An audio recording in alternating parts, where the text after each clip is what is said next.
Beni dünyanın her bir yerinden izleyen vatanımın güzel ve değerli insanlarını saygı ve sevgiyle selamlıyorum. Dostlarım, çok önemli bir gelişme var. Tam 9.000 Türk vatandaşının vizeleri iptal edildi. İnsanlar şu an resmen ülkeden dönmek zorunda kalıyor.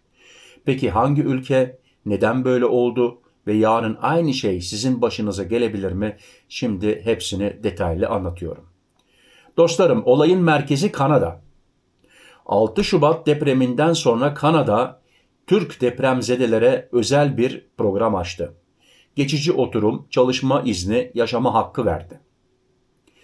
Bu programla yaklaşık 20 bin Türk Kanada'ya gitti. Ama şimdi kritik gelişme geldi. 2026 yılında bu vizeler, oturma müsaadeleri uzatılmadı. Ve sonuç, yaklaşık 9 bin Türk geri dönmek zorunda kalıyor. Peki neden iptal edildi?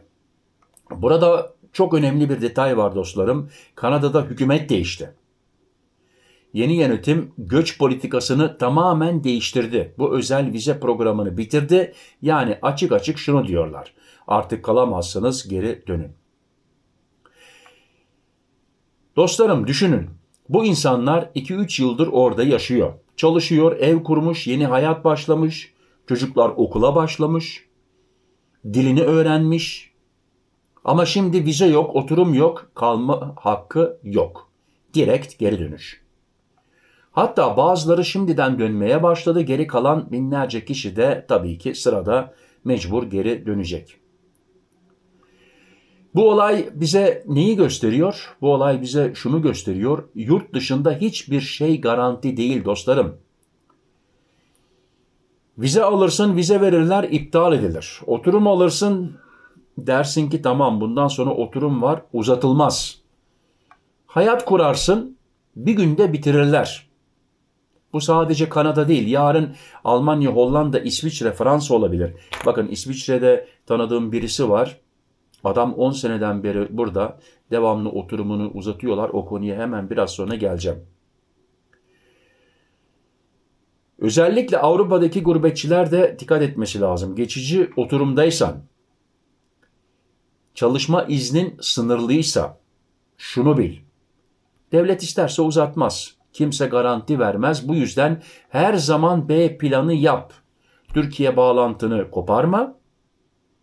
Resmi kuralları yakından takip et. Türkiye bağlantını kopar. Herhangi bir şey oldu mu Türkiye'ye geri dönme imkanın olsun. Yani bir B planın olacak. Kanada'daki Türkler boş durmuyor. TS 2023 diye bir platform kurdular. Kalıcı oturum istiyorlar.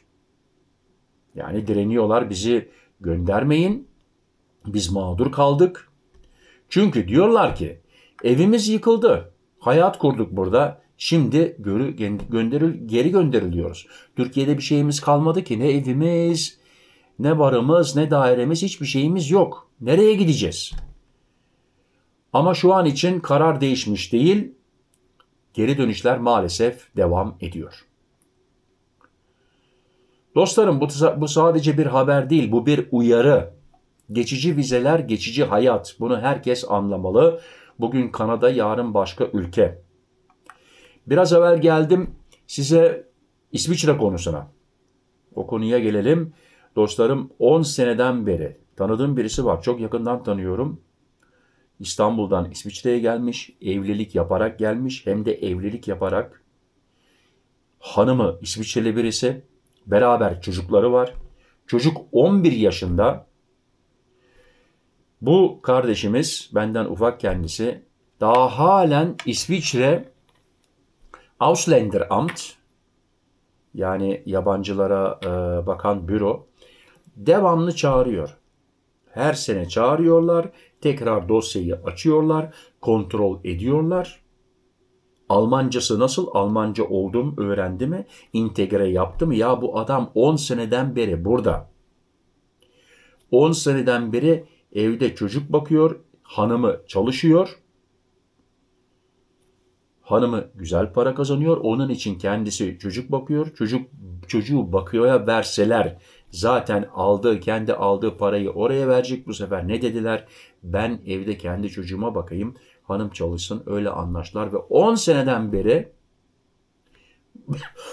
Pardon, burada yaşıyor. Kendini entegre yapmış. Almancası fena değil ki anlaşabiliyor. Yani gidiyor belediyede işlerini görebiliyor. Alışverişte bir sorun olduğu zaman derdini anlatabiliyor. Yani öyle hiç Almanca bilmiyor da değil. Bu adamı bile söylemek istediğim her sene kontrol ediyorlar. Sene sene müsaadesini, oturma müsaadesini uzatıyorlar. Ya bu adam bir İsviçreliyle evli. 11 yaşında çocukları var. 10 seneden beri burada yaşıyor. Daha bu adam ne yapsın ki? Türkiye'de zaten hiçbir şey kalmamış ki. Hiçbir bir iğnesi yok orada. Türkiye'ye geri gönderseler yani bir daire kiralaması lazım. Başını önce oraya sokması lazım. Ama bu adam evli. Demek istediğim dostlarım çok sıkılaştı. Eskisi gibi değil. Didik didik arıyorlar. Onun için bana Türkiye'den çok gençlerimiz yazıyor. Abi ben oraya nasıl gelebilirim? Kardeşim zaten buraya gelmek bir dert. Burada kalabilmek bir dert. Eskisi gibi değil. Kimseyi de korkutmak istemiyorum. Tabii ki evlenirsin, gelirsin, olur. Seni kontrol eder, ona razı olacaksın. Veyahut da bir şirket müsaade alır, istek alır, getirebilir. Ona istek verirse şirket, ona müsaade verirlerse getirebilir seni. Yalnız Almancan tabii kuvvetli olması lazım. O işten anlaman lazım. Şirket sana izin alırsa o da zaten bir tarihli şu tarihten şu tarihe kadar kalabilirsin diye o bile riskli. Hiç kimseyi korkutmak istemiyorum değerli dostlarım. En garantili iş gene evlilik yoluyla. Birisinden evlenip ayağını buraya atacaksın, o zaman kalabilirsin. Bu noktayı aslında hiç söylemeyecektim bu haberimde ama konu açıldı. Onu da söyleyelim. Çünkü gelmek isteyen çok var. Bana YouTube kanalımdan yorumlarda yazıyorlar, Instagram'da yazıyor. Abi ben nasıl gelebilirim? Ben filanca otelde garsonluk yapıyorum. Sana hakikati söyleyeyim kardeşim. Garson olarak çok zor gelirsin.